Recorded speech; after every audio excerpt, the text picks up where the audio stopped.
as you heard, of building glazing transmittance dependence on solar radiation wavelengths spectral distribution.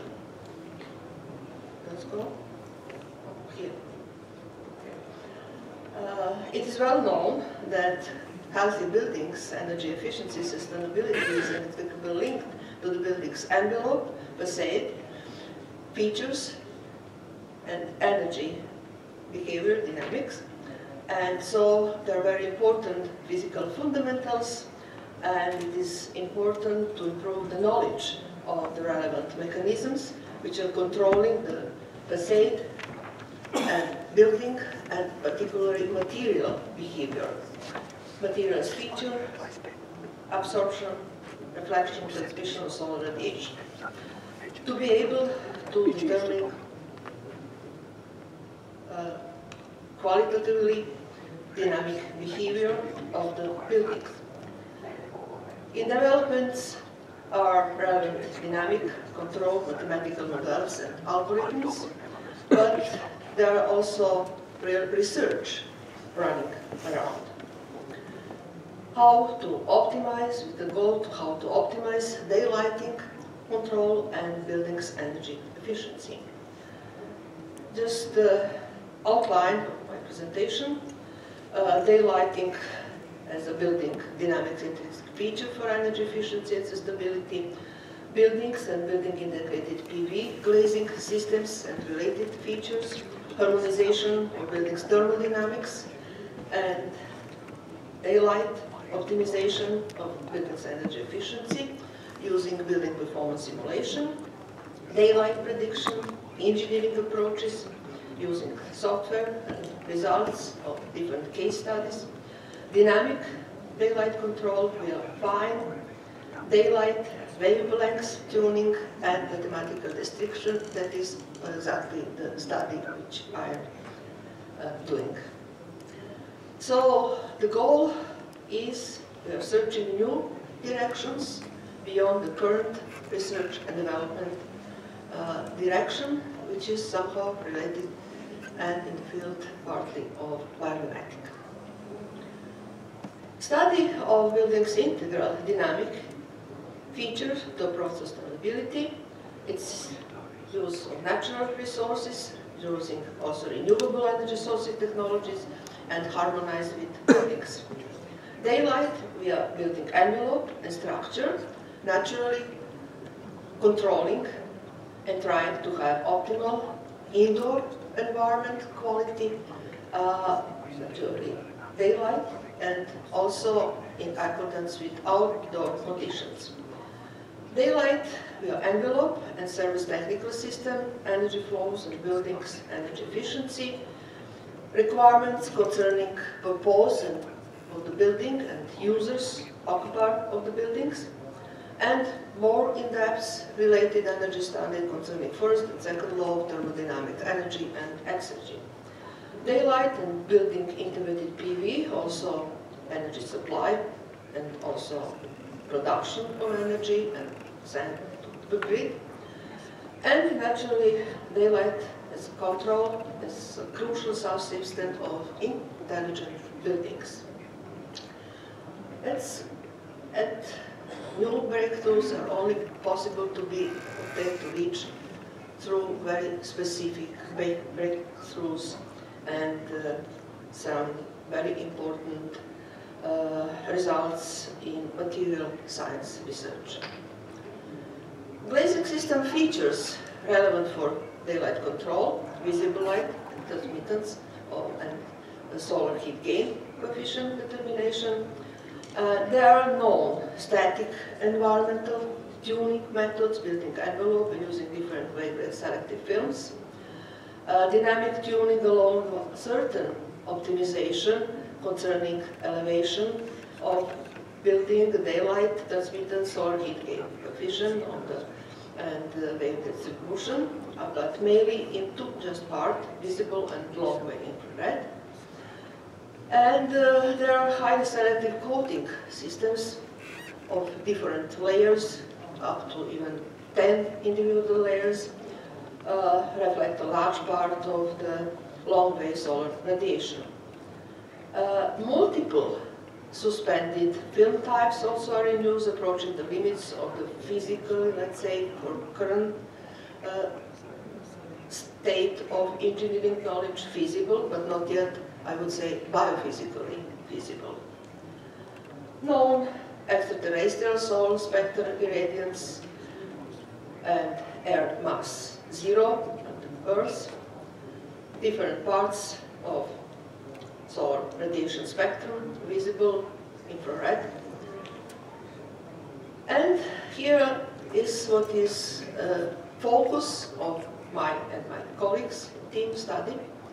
It is objective is to approach biomimetic greening, but real, not just what you can see on these two figures. It's a famous building in Beijing on Olympic Games, and down is also some building in the shape of butterfly. But that is just biomimetic in the shape and form. And I would like to have biomimetic spectral behavior like they have some butterflies.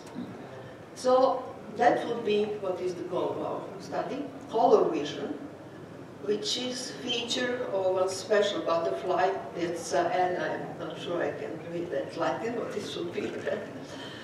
We have spectral tuning of receptor arrays. Their eyes contain 4 spectral types of visual pigments, but the distribution of these pigments within the receptor mosaic is quite different between species. Photochemical and physiological studies are revealing great interspecific diversity in different types of these butterfly, and there are visual pigments like photoreceptors. But very little is known about how chromatic information is processed by their visual system. So, how do those sensory capabilities and limitations relate to the requirement of visual mediated behavior? We have experience in engineering for a few decades, but not too long, to control daylight and to do optimization of energy efficiency of building by implementing building performance simulation. So just separating in 2 parts, visible, daylight controlling, and the other one infrared. So that is one example of a shopping center that was earlier one project in Gdańsk, in Poland, and we can say it was successful. There is this building, which somehow it was approximately in Belgrade, very close to here, Ušće Tower today. On the left side, it was originally constructed. That was image of it. Then it was in bombing in 1999, but not totally ruined because it was of concrete, so the heart of the building was kept. And then it was renovated. And that was the first building in broader, not only on the Balkan, but in the broader region, Central Europe, and maybe one of the first in Europe, optimized the selection of glazing by building performance simulation. So I had invitation from our students in the Mishwara just to make presentation with the topic, destruction as a creative act. Because destruction of this building gave as a result that we did get new building with the optimized selection of glazing, and also it is office.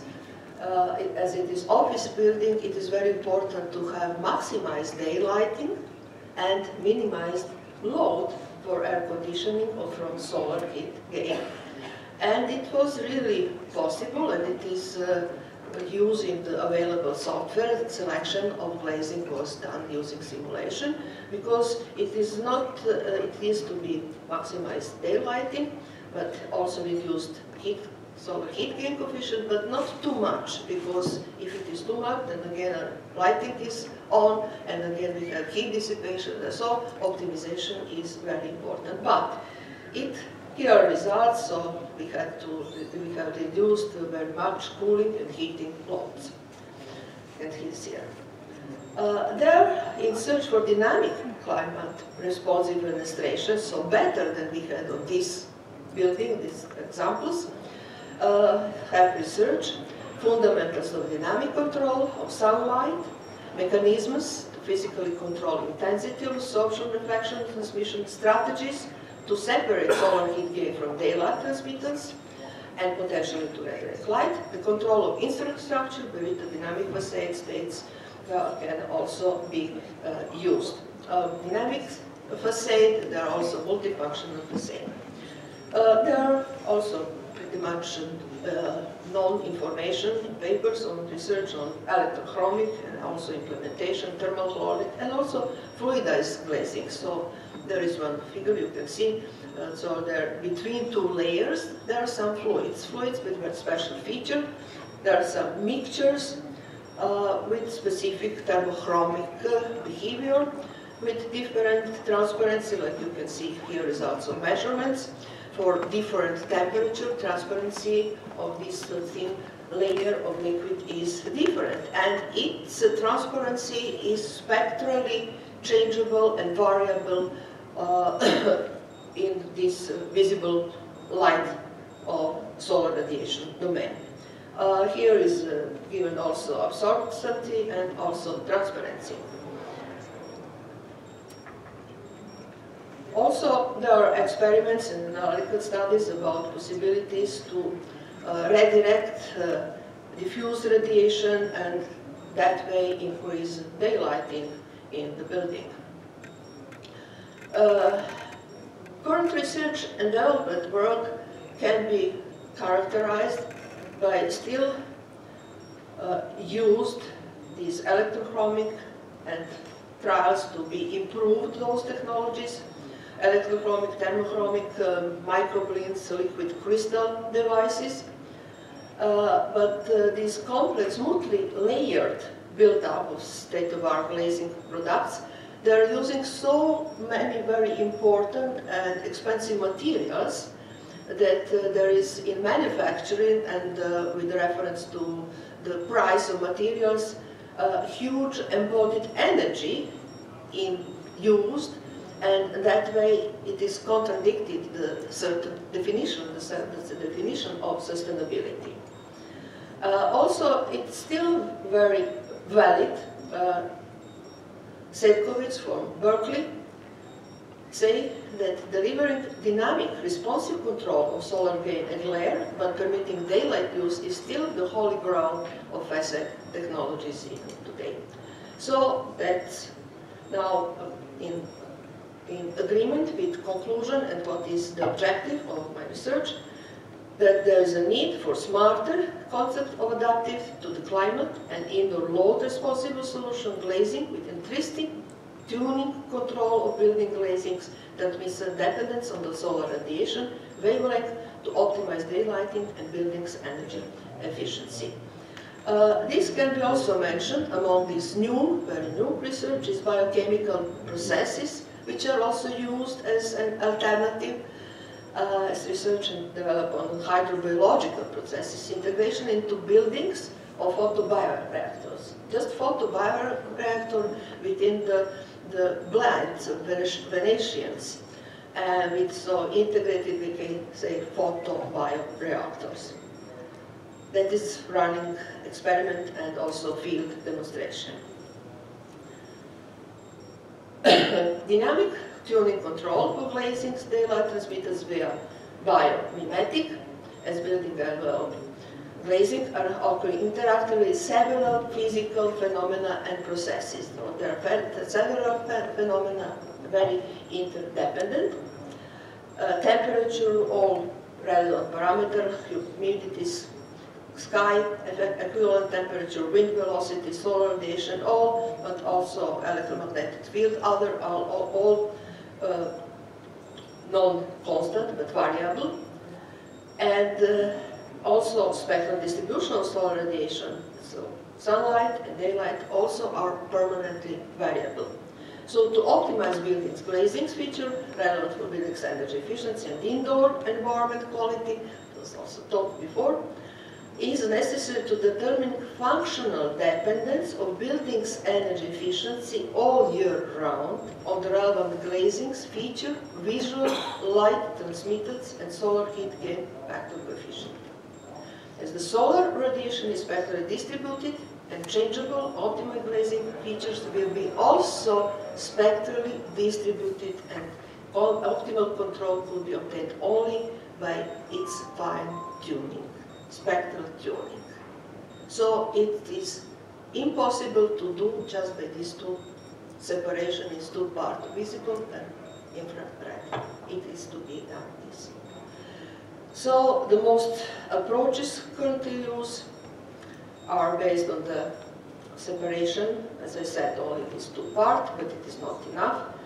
The glazing we need is glazing intrinsic characteristic, would be possible to be responsive to the incident solar radiation spectral wavelength distribution. So we are searching approach to biomimetic means approaching biofunctional tuning, adaptability phenomena, and bio-optimal control. This is just illustration that I'm not thinking about these mechanic just shapes like we have here on these two. This is in Singapore theater, and right below down is the bioorganism which this building is trying to copy. When I'm speaking about this glazing, not about shape, but about its intrinsic feature.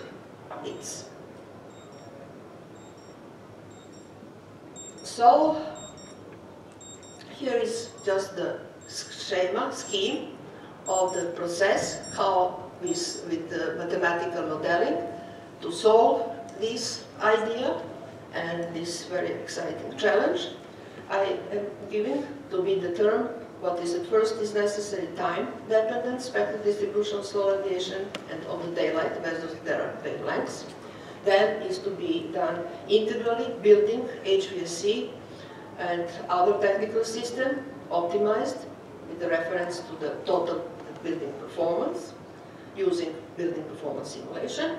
And as a result of optimization obtained will be the time dependence of optimal spectral features of this glazing and its dynamic behavior and possibility to control.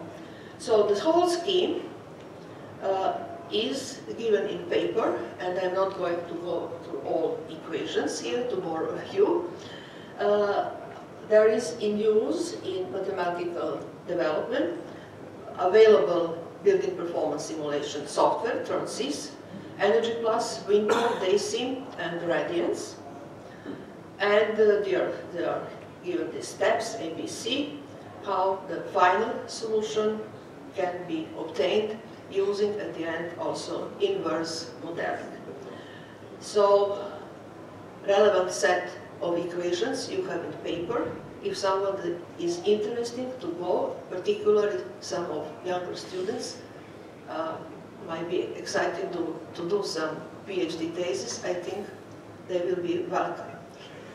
Or also some else. Here is my email address, and thank you very much for your attention.